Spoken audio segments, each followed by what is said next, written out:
Hello, and welcome to Slate Money, your guide to the business and finance news of the week. I'm Felix Salmon of Bloomberg. I'm here with Emily Peck of Axios. Hello, hello. And with Elizabeth Spires of New York Times. Hello. And we are going to talk about my favorite subject in the world, which is Argentina. We are going to talk about the government shutdown because we have to. We are going to talk about the biggest private equity deal of all time. We have a Slate Plus segment on a really big number. Is it about a big number? It's a big number. Oh, that's right. We're talking about a really big number. We have a Slate Plus segment on a really big number. If you can guess what the number is, you get a prize. It's all coming up on Slate Money.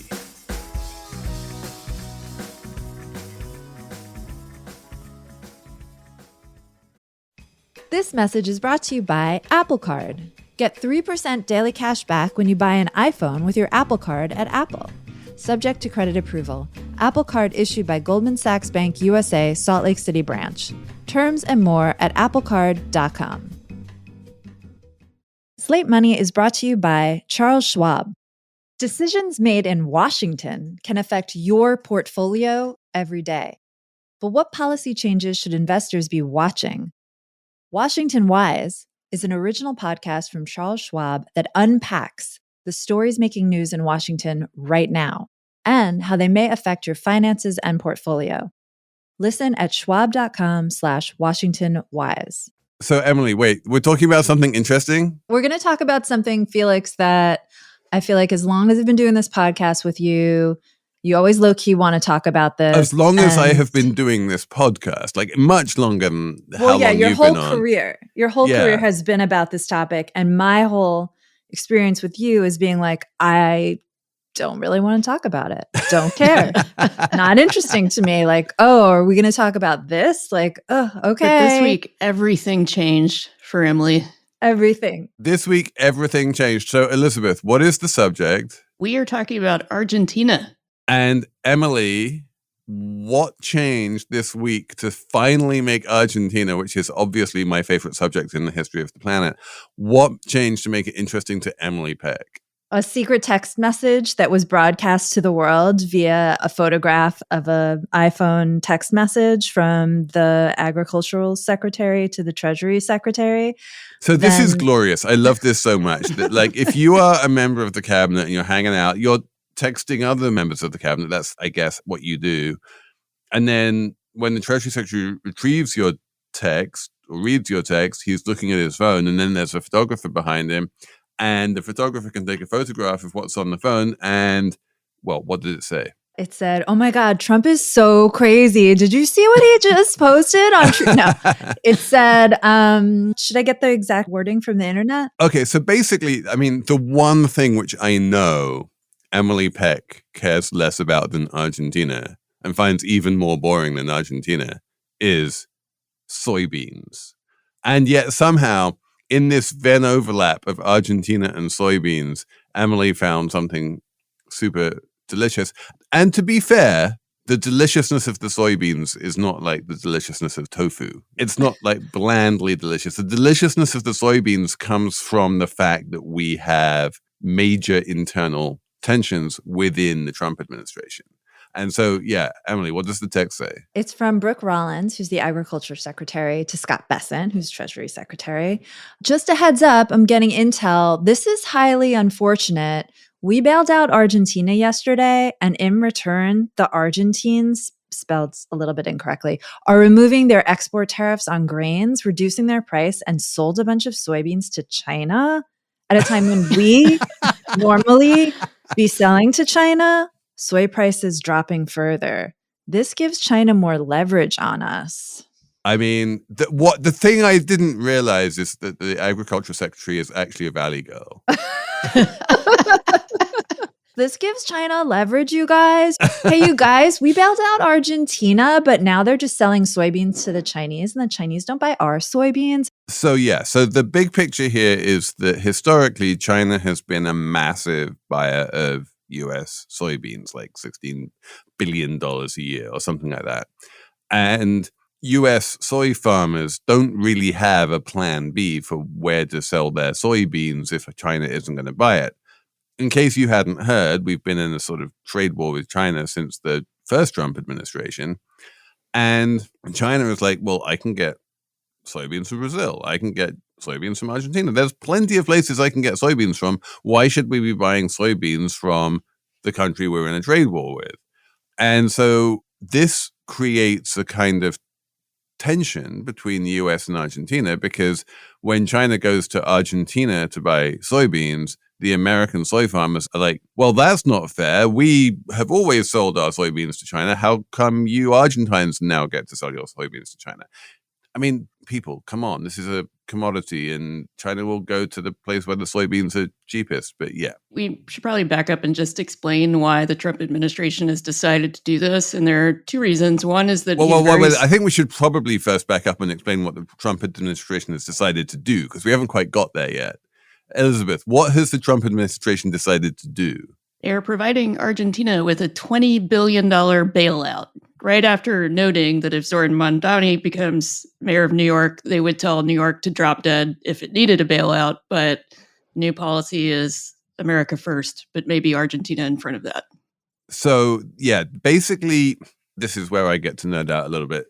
There is a relatively long history at this point, which spans roughly the length of my career, and I am an old man at this point, so this is now a long history, of American politicians using something called the Exchange Stabilization Fund to bail out Latin American countries. It started in the mid-90s during something called the tequila crisis in Mexico, where a bunch of US banks had lent a bunch of money to, especially Citibank, had lent a bunch of money to the Mexican government, and the Mexican government was kind of going bust and was unable to pay back those loans. And this was going to be very bad for Citibank and various other US banks, and threatened some kind of a banking crisis in America.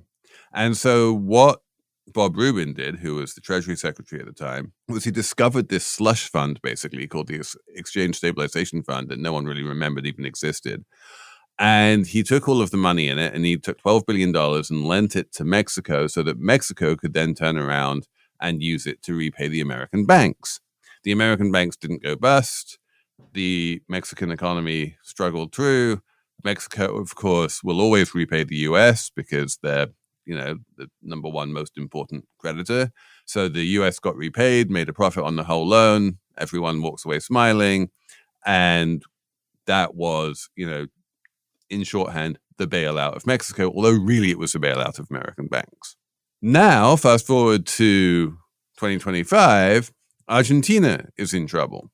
And Argentina is in trouble less to do with loans and more to do with its currency, which is plunging, which is the one thing Javier Milei, the president, doesn't want, because his whole platform when he got elected was, I want a stable currency, and ideally I don't want a currency at all. I just want dollars. But next best thing is I want a peso that is very closely linked to the dollar. And that's not happening. And everyone is worried that his program is going to go horribly sideways. There's these big elections coming up next month, or this month, I should say, since we're now in October. And so he has a big problem, which is that everyone is selling pesos.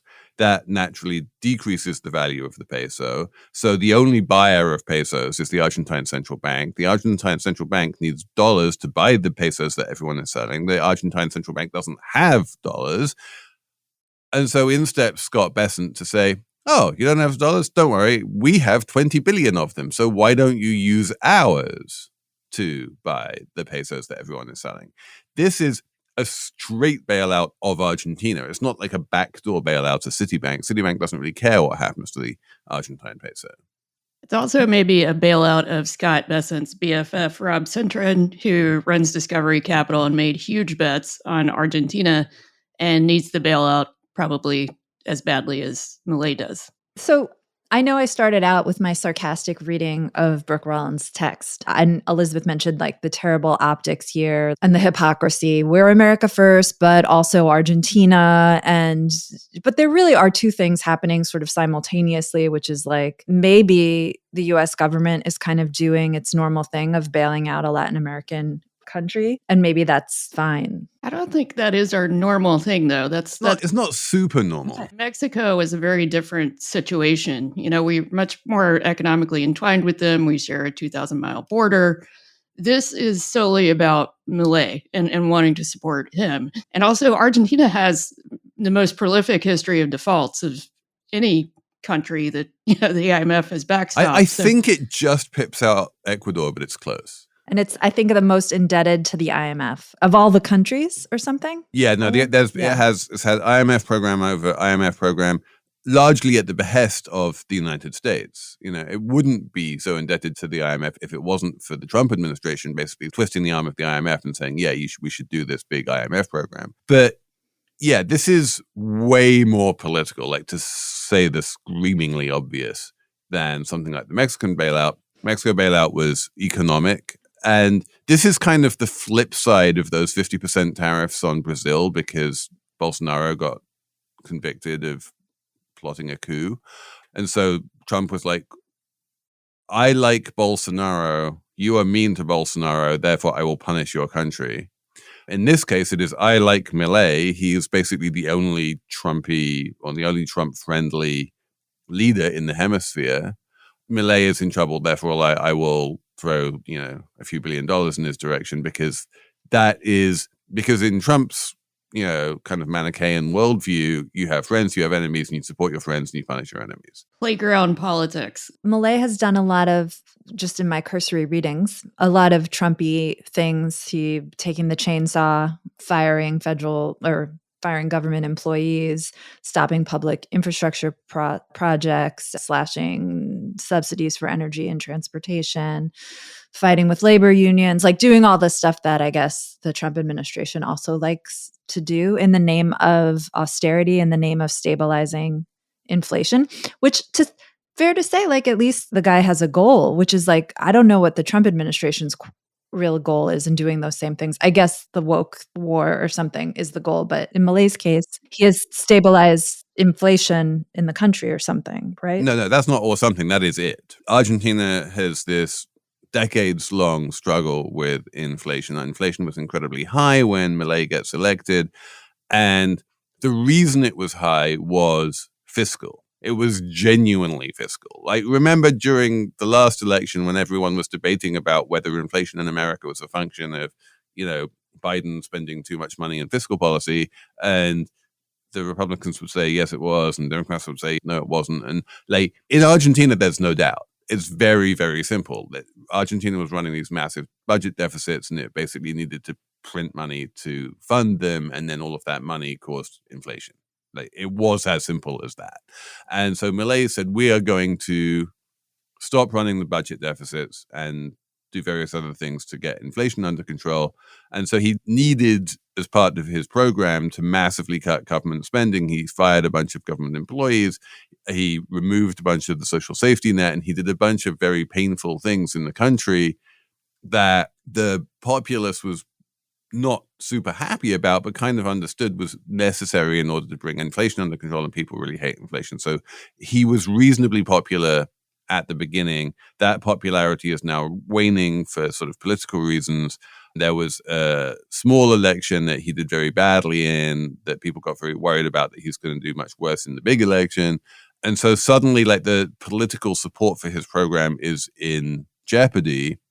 And very explicitly, what Scott Bessent is saying is that if we support him right now with this swap line, with this bailout, that will help him push through the October 26th election, win that, get a renewed mandate, and then get his whole program back on track. This seems fanciful to me, and honestly, the financial markets aren't really buying it. The main move in the financial market seems to be, Scott Bessent wants to give us $20 billion for our pesos. Great. We'll take that trade every day and twice on Sundays. Yeah, I mean, the thing here is that Milei is not some technocrat who's just a genius about inflation. He is ideologically a pretty hard libertarian. So a lot of the stuff that he's doing, regardless of inflation, he would have fired a lot of government officials. He would have slashed these programs anyway. And there's always going to be backlash for that. So even if you stabilize the currency or people have some confidence that it's going to be stable, you still don't correct these problems that are affecting people on the ground in Argentina right now. If you're a libertarian, then you want the government to stay out of your business. You want free markets. How does that jibe with a bailout from the US and the IMF? This is the perennial problem of hard libertarianism, though. There's not a successful model. No, but I can answer that question, Emily, which is that Milei ran on a platform of abolishing the peso altogether and just replacing it with the US dollar. They had this thing called the currency board, and Elizabeth, bless you, had Steve Hanke on, and he's the currency board man, and he was like, currency boards are great. They always work. That's just the main solution to every problem. And you can tell me, Elizabeth, whether you buy his argument on that. But yeah, they had a currency board which worked until it didn't. And then when it all fell apart, then everything went very bad. But what Milei wanted to do is go one step further than the currency board, which is not just back up every peso with $1, sort of, make the peso into a kind of stable coin, but just abolish the peso altogether and just use dollars, which is basically what's happened in Ecuador. And that would be fine if it had enough dollars, if the government had enough dollars to be able to do that. But it doesn't. So they have to use pesos because they just don't have the requisite number of dollars. And they really want people to consider the dollar and the peso to be sort of interchangeable. But at the same time, Milei has realized that he also needs the peso to be depreciating a little bit for, various economic reasons. And so, yeah, it becomes hard. And having the support of the country that prints dollars is a really great way of being able to get his program back on track. Libertarianism is all well and good, but if your whole program is we want to become governed by the Federal Reserve, basically, rather than our own central bank, then it is helpful when the Americans care about you. One of the problems, of course, with dollarization is precisely that, your monetary policy is set by someone who doesn't care about you. It's kind of nice when those people do care about you. And then I guess the one thing we haven't mentioned yet is that as we're speaking on Friday, there are rumblings that a bailout is on the way for America's soybean farmers who are losing business to Argentina right now. Something like $50 billion or something for the soybean farmers. Try doing that in the middle of a government shutdown. Right. No one really working at the USDA right now, I don't think. Not many people. And if they are, they're not getting paid any money. So it will be difficult to give out the $50 billion. But one presumes that one day the government will reopen and the farmers will get their bailout, as is what happened in the first Trump administration. Although I believe it wasn't as severe, the ability of the farmers to sell their stuff, but they have never recovered all their market share back from the first round of tariffs. And it's really hard to replace a reliable year in and year out cash flow of I'm selling $1 billion of soybeans to China every year with a check from the government. A check from the government is all nice and good, and you can go and invest it in an S&P 500 index fund, or you can invest it in World Liberty Financial Crypto, or you can do whatever you like with it. But what you can't do is use it to get your soybean exports back. It doesn't really solve the problem. It's quite bad economic policy. You do not need to be an economist to understand that this is a disaster. You've put tariffs on stuff. You've started a trade war with China, who is paying the farmers of the country lots and lots of money. And so now you have to take the money that you're getting from the tariffs that you're forcing importers to pay on Chinese goods and then give it back to the farmers who can't make any money selling their own stuff because everyone's mad at us. I mean, I do think that if we grow less soy, that would be good.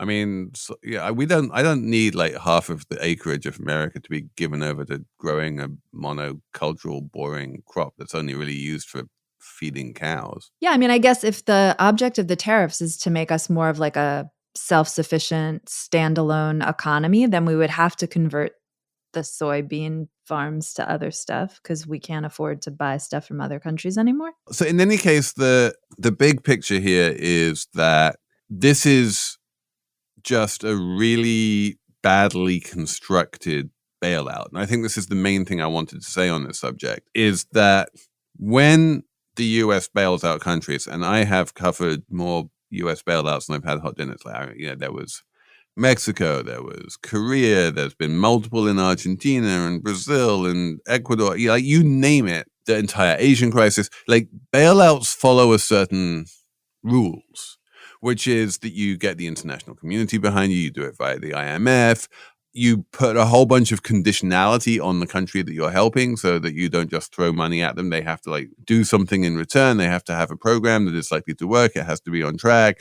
And you don't just take the entire exchange stabilization fund, attach no strings to it, throw it at the most profligate country in the world and say, yeah, we trust you because you have 7 dogs who are all cloned from the same dog called Conan. This is in keeping, though, with every economic policy they roll out, which is they'll roll something out, they'll see a negative consequence, and then they'll roll part of it back. There's always this sort of failure to think 1 or 2 steps ahead of what could possibly happen if they actually enact these things. Yeah, and one of the interesting things about this particular bailout is it's being structured as a swap line. And if you remember in 2008, I think, maybe 2009, but probably 2008, there was a big G7 conference in London and all of the central banks announced big cross-currency swaps, which really helped make the financial crisis less bad than it would otherwise have been. And the best way to do swap lines, if you want to do a swap line, is to do it via the central bank. And what's interesting about this is that they're basically, instead of saying the Fed is going to do a swap line with BCRA, the Argentine central bank, which wouldn't really cost anything, it would just be a swap line and there wouldn't be a dollar check involved.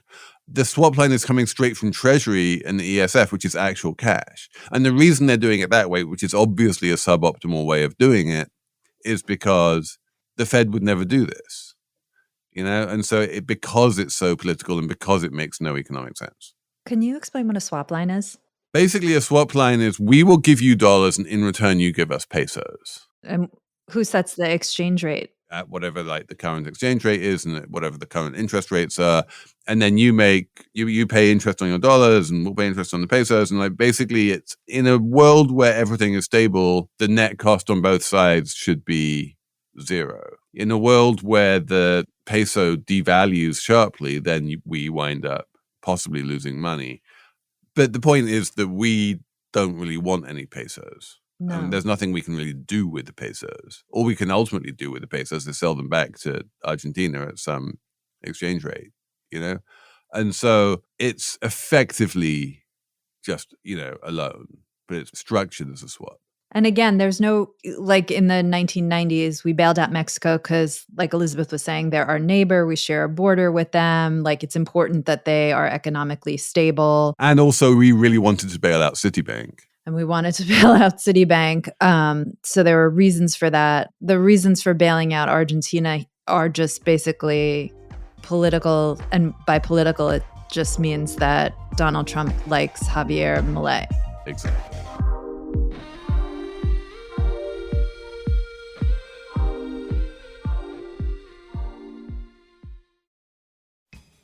Slate Money is sponsored this week by Shopify. If you've shopped online, and I'm just going to come out and say that you have shopped online, the chances are you have bought from a business powered by Shopify. You know that purple Shop Pay button you see at checkout? The one that makes buying so incredibly easy? That's Shopify. And there's a reason so many businesses sell with it. Because Shopify makes it incredibly easy to start and run your business. Shopify is behind 10% of all e-commerce in the United States, from household names to brands just getting started. It gives you hundreds of beautiful, ready-to-go templates to express your brand style. You can tackle important tasks like inventory, payments, and analytics all in one place. You can spread your brand's word with built-in marketing and email tools. And that iconic purple Shop Pay button used by millions of businesses around the world. It's why Shopify has the best converting checkout on the planet. Your customers already love it. So if you want to see less carts being abandoned, it's time for you to head over to Shopify. Sign up for your $1 per month trial and start selling today at shopify.com/money. Go to shopify.com/money. Shopify.com/money. This podcast is brought to you by Progressive Insurance. Do you ever find yourself playing the budgeting game? Shifting a little money here, a little there, and hoping it all works out? Well, with the Name Your Price tool from Progressive, you can be a better budgeter and potentially lower your insurance bill too. You tell Progressive what you want to pay for car insurance, and they'll help you find options within your budget. Try it today at Progressive.com. Progressive Casualty Insurance Company and Affiliates. Price and coverage match limited by state law. Not available in all states. But yeah, we should actually talk about this shutdown, because say what you like about the federal government basically not working anymore. Markets seem to like it. New all-time highs on the stonks. Stonks don't care about the shutdown. And Like never have. 20% in a year. It's wild. How much of this, though, is the market just sort of saying we've seen this before and it didn't really affect anything and we don't expect it to last very long? I don't think it's that. I think the market actually likes it. I think markets like gridlock and they love shutdown. They love the idea that the federal government isn't going to sort of interfere and stuff. I think like the potential downside is like if the federal government really, really stops for like months, then that could affect the broader economy. But economically speaking, the only economy that's really being affected here is Washington, D.C., and maybe a couple of other places with a lot of federal employees. The economy as a whole can crack on without federal employees being paid, at least for a number of weeks. And the markets are like, great, we don't actually need to worry about whatever damn stupid thing the federal government is going to do tomorrow, because there is no federal government to do anything. I'm not sure that's true. I feel like there are a lot of businesses that are intertwined with federal agencies in the sense that they need things from them. One example right now is just that, we're not getting the jobs report on time from the BLS. People are concerned about that. Oh, 100%. I was about to sort of mention that if the markets care about anything right now in terms of the shutdown, it's like, we want our jobs report on Friday morning. Oh no, there's no jobs report on Friday morning. Like literally, that seems to be worry number one. You're right. There are lots of companies that make lots of money from selling things to the federal government, Palantir being the obvious example.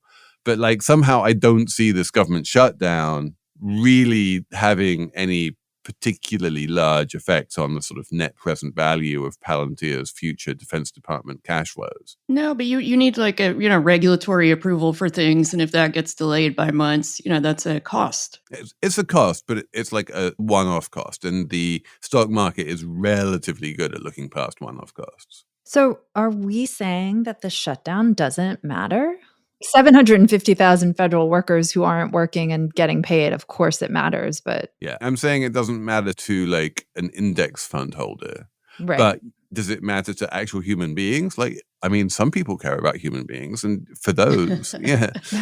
I mean, that's the failure of the whole like line of using the markets as some kind of like thermometer on anything. I'm so over it. It's just not helpful. Like even after Liberation Day, when everyone was like, see, tariffs are bad because look what happened to the stock market.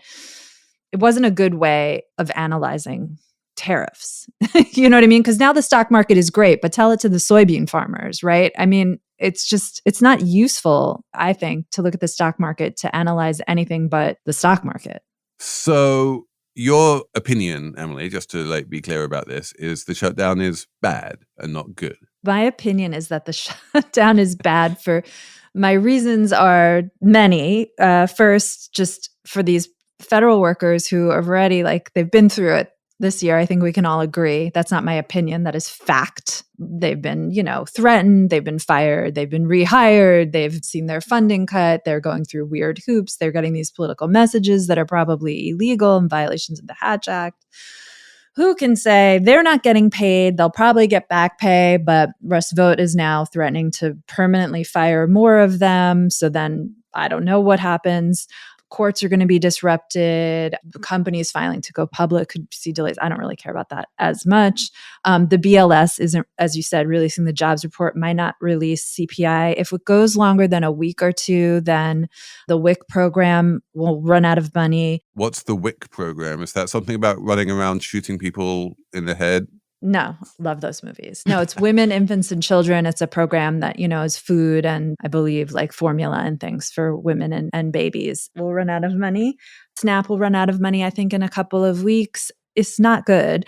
The BLS not releasing data is also not good. And the way things are going with data and the government right now, it makes me worried. Anytime you shut off something and turn it back on, I mean, we know from being computer users that can be excellent to do, but sometimes it's not. My favorite example of that was the State Department, where it was kind of shut off under Trump 1.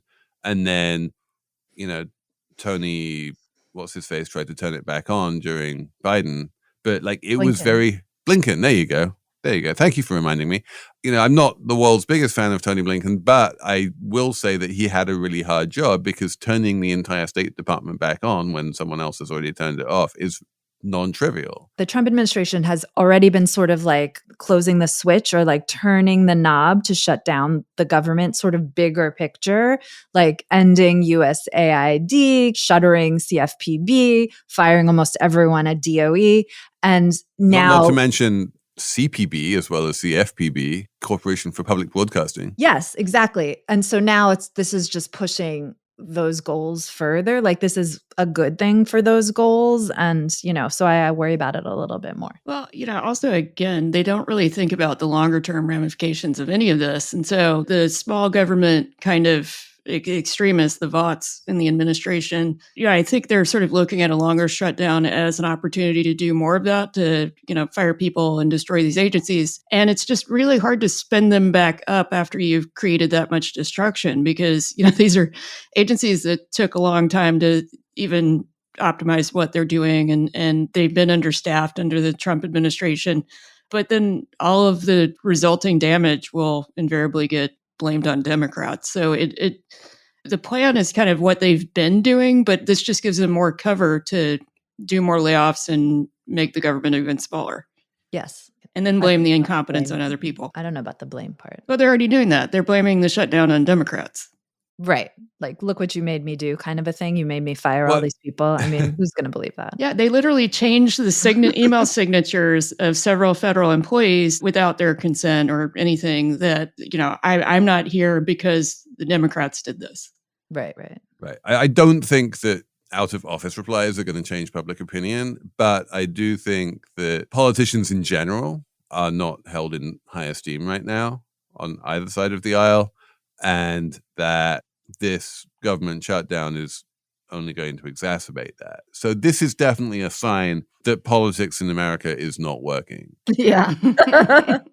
Understatement. And I think politics is like pointing fingers and blaming the other side. If one side is pointing fingers at the Republicans and saying it's your fault that the government shut down, and the Republicans are pointing fingers at the Democrats and saying it's your fault that the government's shut down. That's just what politics is, and there's very little sort of useful information in trying to unpack the finger pointing and trying to adjudicate who's right and who's wrong. This particular round of finger pointing is in any case going to get forgotten come the next election. But as you say, the repercussions and the ramifications of the shutdown are going to last a long time, and they're probably almost certainly going to be negative for, the efficient functioning of the government and civil society. Yeah, for stability and for civil society. And like, if you wanted to have a federal government that hires the best and brightest, like this year has not been an advertisement to attract the best and brightest to the federal government. I think about it a lot, like, because you speak to these workers and they're like, I wanted to work for the federal government because, it's a stable job and, no one ever gets fired. It's like, it's not ticket to like being rich, but it's like a stable, middle class, like solid kind of work, and like working in the private sector is so volatile and blah, blah, blah. And now it's just like anyone who thought that has been completely wiped away by the past several months. So just tactically speaking, Emily, like given all of the damage that this is going to cause to civil society and yada, yada, is there any offsetting potential upside here that the Democrats might be able to achieve from forcing this shutdown that might offset all of the negatives? I mean, I'm not the political expert here. That's Elizabeth. I don't really get it. Like the reason they for ostensibly, and I'm veering into political territory, so I'm sure Elizabeth can correct whatever I say. But the Democrats are saying they're doing this because they want to restore Obamacare subsidies, which seems good, but it almost seems like politically a good thing to do would be just let the Obamacare subsidies lapse, and then all these voters in rural areas and in red states that are going to see their premiums double, let them complain about it, and then it gets fixed that way. Like you can't, but that's the thing is that also hurts Democratic constituencies. And I think right now, the biggest frustration that Democratic voters have with the party is that they don't seem to want to fight. You know, there's a lot of strongly worded letters and speeches that say high-minded things about why this is all wrong, but they want to see a real opposition party. And so this is better than nothing. And also the Republicans were trying to put all sorts of things into the budget that had little to do with economics and really more to do about the sort of persecution of women and minorities that they've been conducting since the beginning of the Trump term.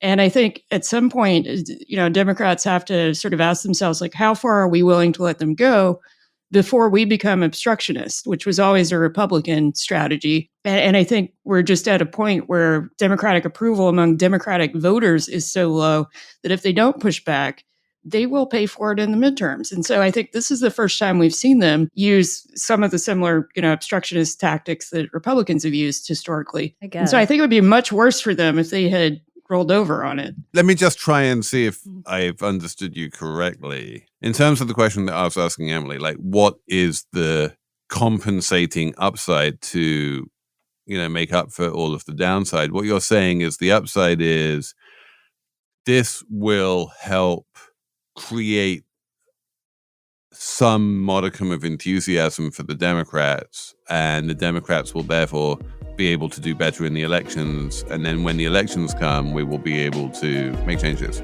Yeah.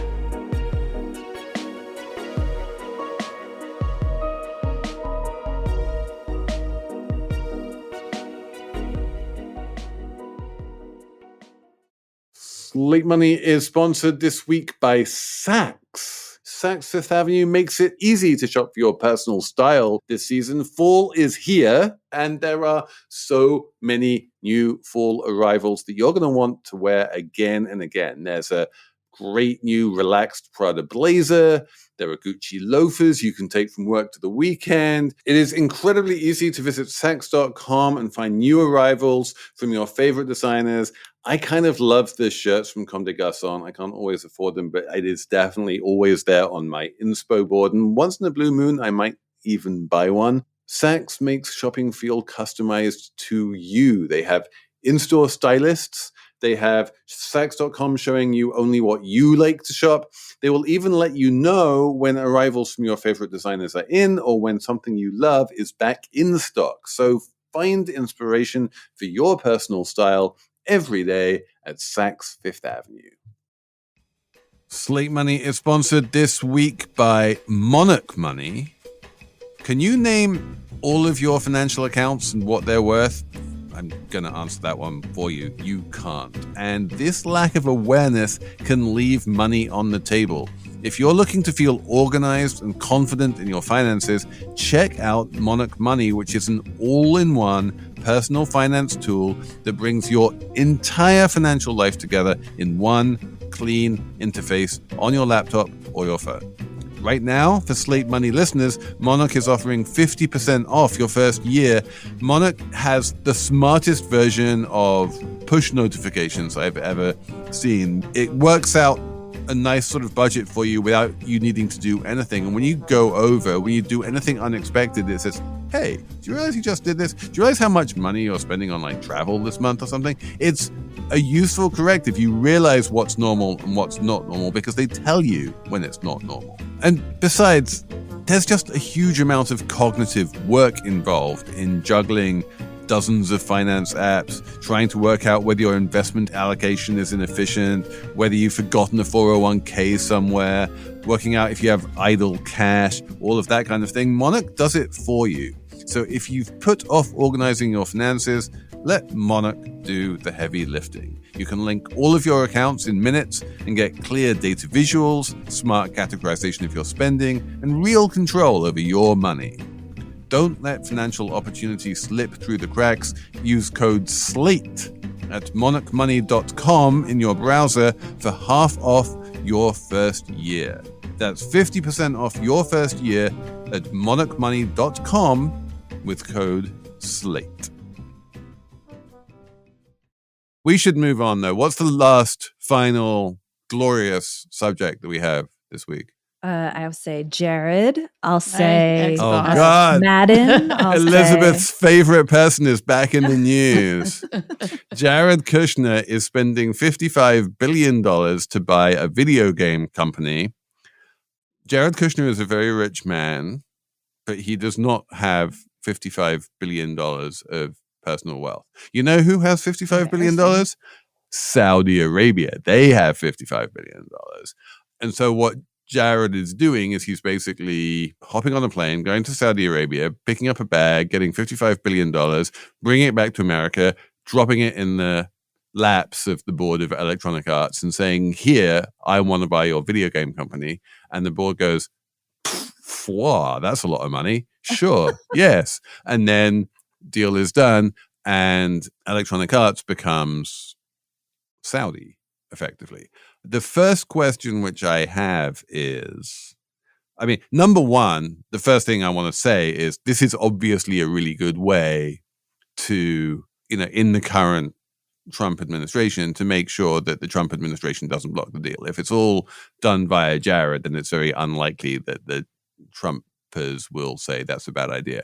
But the first question I have, is there anyone who particularly is inclined to make the argument that Electronic Arts is some major part of America's patrimony and should not be controlled by the Saudis? No. I haven't seen it. I haven't seen anyone actually say that. All the criticism sort of more amorphous, like Saudi Arabia is bad and we shouldn't let a US company be by them. But no one thinks that CFIUS will be worried about it. We're more worried about steel companies getting bought by Japan, our closest ally, or whatever. But to be fair, if I was at CFIUS, I wouldn't be worried about it either. If I were an executive at EA, though, I wouldn't be super enthused about being in bed with a guy who notoriously dismembered a critic he didn't like. Well, but then I would feel the same way if I were Jared Kushner. I don't understand that relationship. So. You just don't criticize the Saudis. Just ask any of the comics who are over there right now, and it's fine. I do think there is an argument for this being good for EA. I'm not saying it will be good for EA, but I'm saying it could be good for EA. That's just because money right now is good for EA, or yes. Them specifically? Yes, basically the video games run on very long time cycles. It takes many, many years to develop a video game. And then if it is a hit video game, that video game can cash flow and make lots of money for many, many years after its release.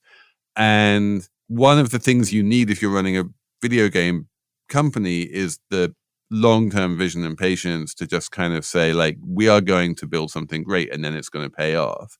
And it has been hard to do that in public markets that are, this is one of the cases, and I don't think there are many, but it is one of the few cases where the criticism of stock market short-termism, I think, could be warranted. And we saw this when Microsoft just bought Activision Blizzard, and now it's just part of a massive big corporation that isn't pushing it for quarterly results. EA is the other big one, is now being taken private by the Saudis and by Jared Kushner.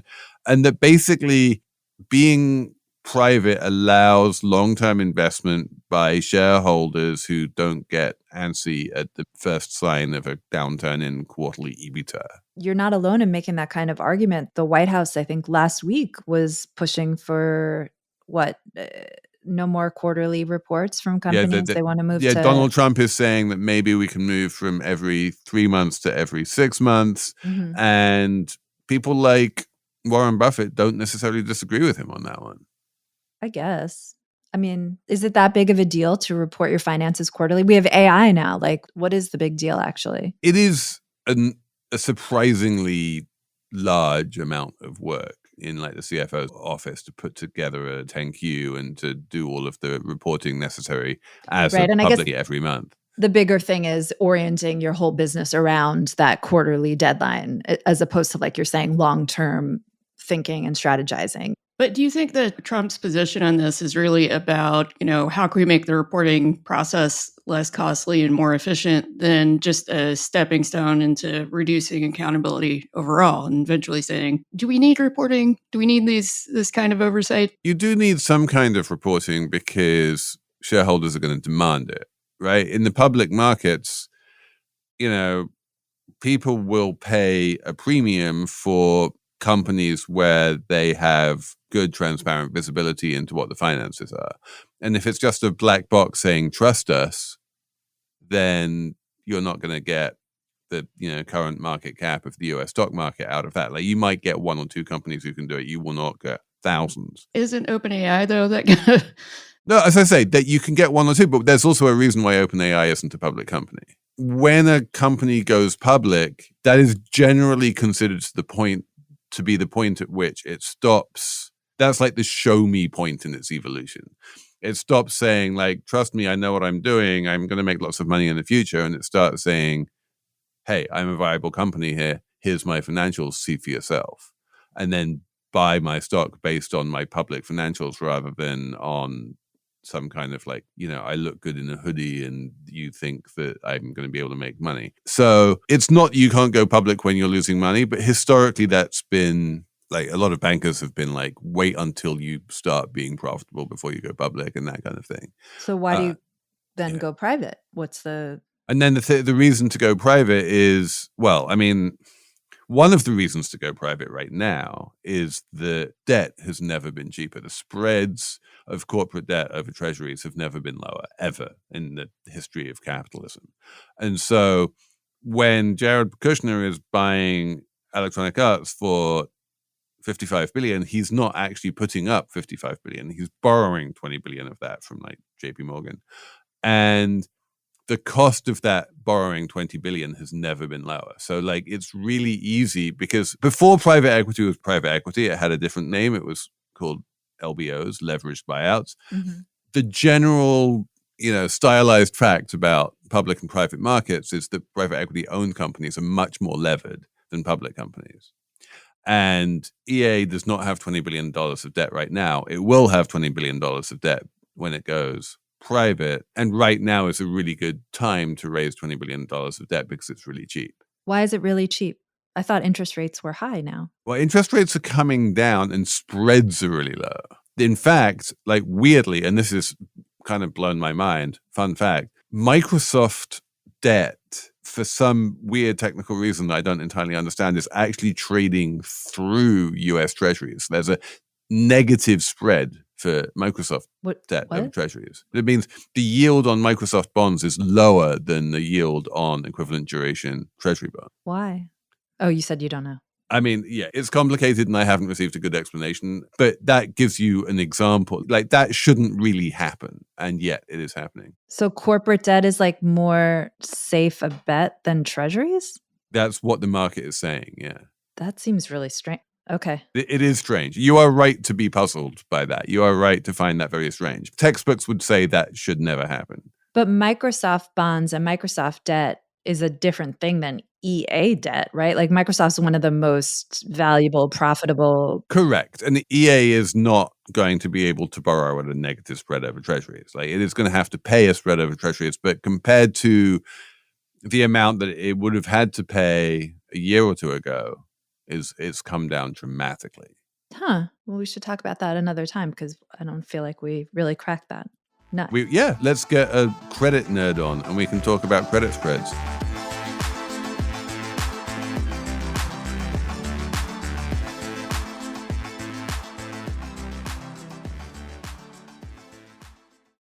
This message is brought to you by Apple Card. Each Apple product, like the iPhone, is thoughtfully designed by skilled designers. The titanium Apple Card is no different. It's laser etched, has no numbers, and it earns you daily cash on everything you buy, including 3% back on everything at Apple. Apply for Apple Card on your iPhone in minutes. Subject to credit approval. Apple Card is issued by Goldman Sachs Bank USA, Salt Lake City branch. Terms and more at applecard.com. Slate Money is sponsored this week by Upside. Are you looking for an easy way to earn real cash back every time you fill up your tank, grab a bite to eat, or stock up on essentials this fall? With the free Upside app, you can get cash back on daily essentials like gas, groceries, and dining. Upside is incredibly easy to download, and the minute you've done it, it just slots into your life. Whether you're filling up your tank, going out to eat, buying groceries, it's amazing how often you find yourself in that situation and thinking to yourself, I can get cash back here. There's no confusing rewards, no points, no credits, just actual money you can transfer straight to your bank account. Claim an offer for whatever you're buying on Upside, then pay as usual with a credit or debit card, follow the steps in the app, and get paid. There are over 100,000 gas stations, grocery stores, and restaurants on the Upside app, and you can earn 3 times more cash back with Upside than any other product. Upside has given back $1 billion to its users. To find out how much you could earn, download the free Upside app and use promo code SLATEMONEY to get an extra 25 cents back for every gallon on your first tank of gas. That's an extra 25 cents per gallon back for every gallon on your first tank of gas using promo code SLATEMONEY. Numbers round. Elizabeth, what's your number? My number is 33,000, and that's dollars, and that's the average cost of a wedding in the U.S. right now. But that's mean, not median, right? Yeah, that's what she said, average. Yeah, I mean, but yeah, like the median has to be lower than that by a large margin. If you consider like high-end celebrity weddings, like Jeff Bezos alone pulls the median. Exactly. That, like you have $1 billion wedding in Vegas, and that brings the mean up a lot. Yes, but when I was reading the story, there were 2 other facts that are not really tied to number, but that I found interesting. One was that October is now the most popular month for weddings because it's less expensive and sweaty, apparently. The other thing is that the Knot had a report on wedding trends for the year, and they ranked the kind of vibes that people are going for. And the number one vibe is, quote, old money aesthetic, whatever that means. What does it mean? What does it mean? Does it mean like wood paneling and oil paintings? I guess. It's weird because in their top 10 list, number 1 is old money aesthetic. Number 5 is quiet luxury. So I wonder if old money aesthetic is just like you look vaguely waspy in some over-the-top way. Number 4 is cottagecore. I'm down with the October thing, by the way. I will reveal something personal here, which is that not only did I get married in October, but I got married in October 2005, which means it's my 20th wedding anniversary. Wow. Michelle, I love you very much. And we are having a 20th wedding happiness thing going on right now. And yeah, if you are thinking about getting married in October, and especially Columbus Day weekend, it's apparently the driest weekend of the year, although it wasn't for me. It was pissing it down with rain the day I got married. But metaphorically, I'm sure it wasn't dry either, given your penchant for wine. There wasn't a dry eye in the house. Oh, no, but it's true. We did manage to drink all of the champagne before Michelle even walked down the aisle. Emily, what's your number? I'm a little afraid I've done a number like this before, but I'm just going for it. My number is 34, as in 34%. That is the share of US adults who always or often use subtitles when watching TV shows or movies, because that's what we do now. We watch streaming shows and movies and we read them. We don't listen. For the young, those under 44, it's 40% are using subtitles because they say they want to get all the words. They watch in noisy environments with the sound down. They watch while doing other things. It's just, subtitles used to just be for, foreign language films, but now subtitles are for everyone all the time. And my last point I wanted to make about this was the other day, I think one of my numbers recently was that people don't read anymore. I think I'm taking it back. People are reading all the damn time. They're reading their movies. They're reading their TV. They're reading their text messages. If their cabinet secretary is like, we're reading all the time. It's huge. It's big. I went this week to see an opera. I went to see The Amazing Adventures of Cavalier and Clay at the Metropolitan Opera, and there's a lot of projections going on. Bartlett has a very sophisticated, large, expensive production where words and images are being projected onto screens and onto the backdrop, basically throughout the entire opera. And there's a lot of reading, like both reading words and like reading animated images and trying to understand what's going on there at the same time as you are also reading the Met titles on the back of the seat in front of you, because even though it's sung in English, you need to read the Met titles to understand exactly what they're saying. And like the whole opera was basically an exercise in reading as well as just experiencing the singing and the orchestration and the theatricality. It was a high cognitive load. And I do think that, this is a change, and it is a sign of literacy. Like cultural literacy requires actual literacy. I watch movies with subtitles on now sometimes because the sound design on streaming is so annoying. That too. Where there's like some background noise will be at 180 decibels and then you can't hear what they're saying. Or Christopher Nolan is notorious for this. Yes. No one can ever understand the word anyone says in his movies. Or see anything in the movies because they're very dark as well. So it's hard to both. It's just people mumbling in the dark. For some reason, they make $1 billion. And we're like, what art? This is art, people. Genius. My number is 5.5 million. And this is an interesting one because this is a kind of a narrative violation.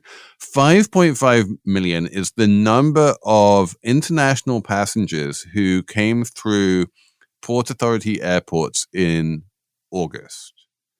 And that is an all-time high. There were more international passengers at JFK and Newark, and I guess like 3 of them for whatever tiny number of international flights there are at LaGuardia. There are more international passengers now than ever. And we've been reading and hearing so much about the plunge in international tourism and how the Canadians aren't traveling to America anymore, and the Germans aren't traveling to America anymore, and the Japanese aren't traveling to America anymore. And somehow, all of that notwithstanding, international travel seems to be as strong as ever, at least in New York. I think the Canadians, that's a real downturn. Oh, these are all real. I mean, I'm not saying that all of these are false. I'm just saying like it's a weird, how can they both be true? Is it maybe because there are flights that aren't running anymore, and so you have to run flights through hub cities like New York? Maybe. More connecting flights? Or it could just be that like Americans are traveling internationally a lot more and they're making up for the foreigners not coming. But yeah, I don't know. If you know, can you please write in and tell us? Our email address is slatemoney@slate.com, and we would appreciate it. If you're a Slate Plus subscriber, then we very much appreciate that, and you're going to get a whole segment on the new number. The new big number that everyone is talking about. We appreciate you. We appreciate Merritt Jacob and Jessamine Molli, who produced this show. And thank you for listening, and we'll be back next week with more Slate.